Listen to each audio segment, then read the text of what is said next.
In this episode, Golden and I discuss Doom Patrol Season 2. Full speed ahead.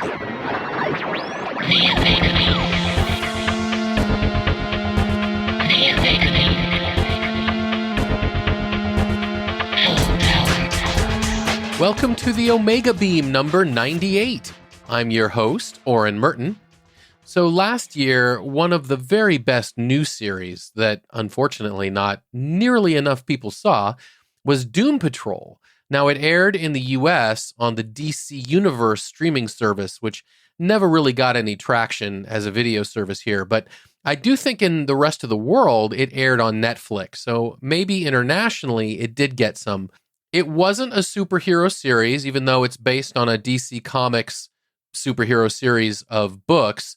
Really, the series is about a dysfunctional family of wounded misfits who try to make their way in the world. And, oh yeah, by the way, they have superpowers and may have to save the world. But it was really creative. It broke the fourth wall. It was as much about the art of storytelling as it was about the plot. So I was very happy that this year, the show moved up to HBO Max. So season 2 is going to be accessible to a lot more people. And we're going to keep spoilers to a minimum. So let's get to our discussion. I am here with Golden to talk about Doom Patrol. It is definitely a show that we were not initially all that excited about, but it just blows us away time and time again. The first season of Doom Patrol was absolutely incredible.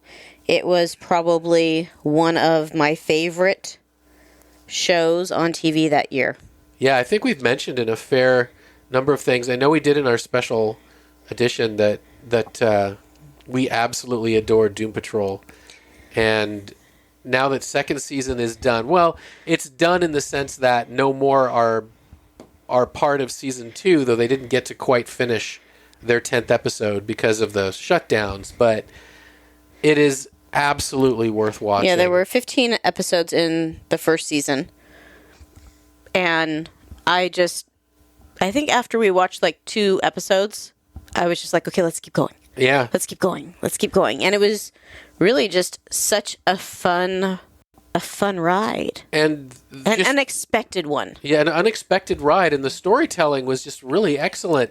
The first season, a lot of it was about breaking the fourth wall, and this was not. This was a different season. It didn't do that so much, but it was still about exploring all the damage. And the big bad first season was Mr. Nobody, played by Alan Tudyk. Right. And hey, it's Alan Tudyk. Right. You can't go wrong there. This one, it's as if, I mean, there is kind of a villain, but it's really more they are their own worst enemies.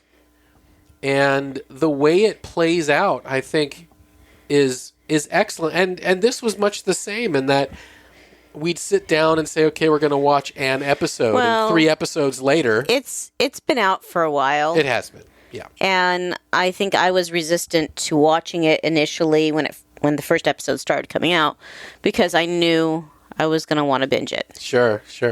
And the way they end up leaving an episode, as soon as that episode ends, you're like, okay, I'm ready. Okay, where's the next one? Okay, next. Yeah. And even after episode 9, I was like, no, there's got to be another episode next. I know. You really get the feeling that it was episode 10 that was going to, conclude the arc. But, of course, we have to wait because that's just the nature of the world we live in today. But the same characters are there. We're introduced to one new character. But, I mean, you're introduced to a character named Dorothy, who's a child. This child has some very interesting powers. Just some very interesting friends. And some of those friends might be good, and some of those friends might be bad. All of the characters interact with each other, I think, in a very realistic way. Which is amusing considering how unrealistic the characters are, but I would agree.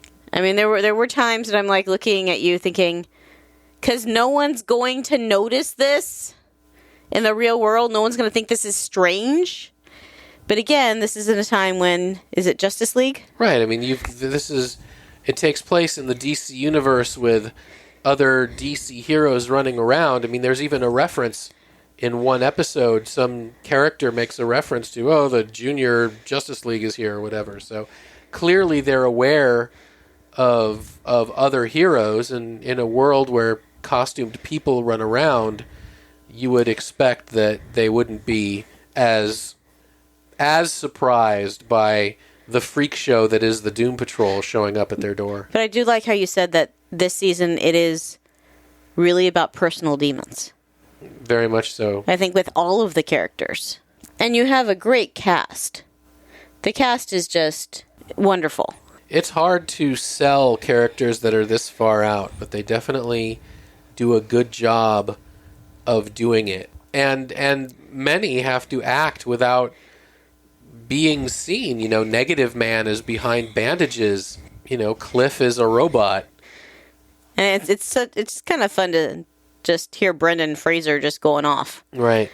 Because Robot Man or Cliff Steele, just his vocabulary is a lot of cursing and swearing. And this is definitely not a kids show. I think most of the shows, most of them hit upon sexual situations, violence, language. Definitely gore. Language. You can't have Cliff in a scene without language. But even, the others are, Jane doesn't exactly have a flowery vocabulary either. So whenever one of those two is in a scene, you're definitely going to get some F-bombs flying around, that's for sure. And Dorothy is young. She's a child. She's a young girl. And the actress that plays her is 20 years old. Which blew my mind. And she was, I think, was it in one of the Dr. Seuss movies. So she's probably used to having prosthetics. But she does an incredible job playing this child. It helps that she's only about 4'9". Yeah, that's pretty small. But she really just does. It is easy to believe that this is a child. Mm-hmm. Definitely. And like the first season and like the comic, there's episodes. No episode is really a bottle episode. They're all part of the serial story, but they do have specific things and creatures that only show up in the one episode that sometimes are just a ton of fun and just really off the wall and all kinds of stuff. And of course they do bring back some old favorites. You get Danny, the gender fluid street, and you get Flex Mentallo. So I can look he's it up. another hero that was showed up for a couple episodes in first season. Mentallo. Flex Mentallo. So it was fun to see them again. Yeah, and just, if you want to know how crazy this show is, you just look at the titles of the episodes. Time Patrol, Pain Patrol, Sex Patrol, Finger Patrol, Space Patrol, Dumb Patrol, Dad Patrol, Wax Patrol. Even the characters say this. They're like, well, that was really... when you said it was like that, and that was kind of crazy, I didn't really think it would actually be that. Where else are you going to find a robot that's having a personal feud with rats? That's true. No, definitely Doom Patrol did not disappoint. It did not disappoint at all. Looking forward to Season 3, especially because, as I said, we need Season 3 to wrap up what we should have had wrapped up at the end of Season 2. Yeah, they didn't leave the door open. They left the barn door open. Right. You got the feeling that there was something missing, and of course, there was. But so understand, if you go watch Season 1, it's going to wrap up, if you haven't seen it.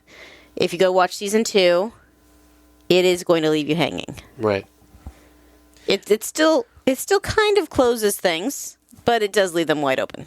Yeah, I think if I'm not mistaken, of all the DC Comics shows, the only two that wrapped up, well, I guess three actually, now that I think about it. Stargirl got to wrap up because it wrapped up before shutdown.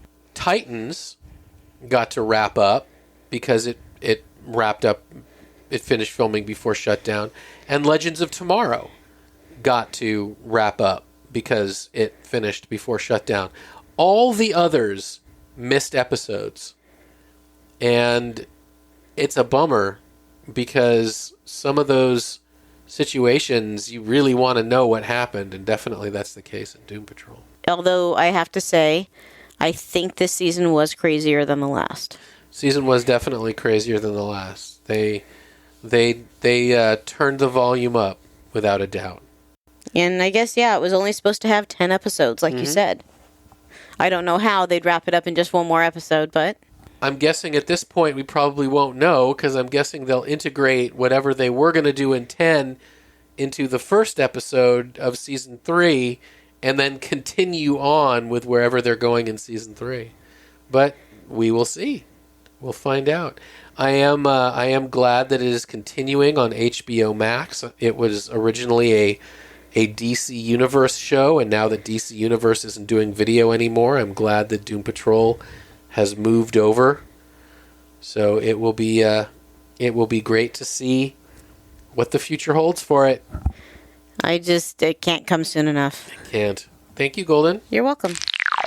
And that's it for this episode. You can find the show notes at theomegabeam.com/98. If you like this episode, please leave a review wherever you listen to podcasts. It's these reviews that help people who like this stuff find our podcast. If you have any comments or suggestions, please drop us a line at info@theomegabeam.com. Be good to yourselves and each other, and we'll catch you next time.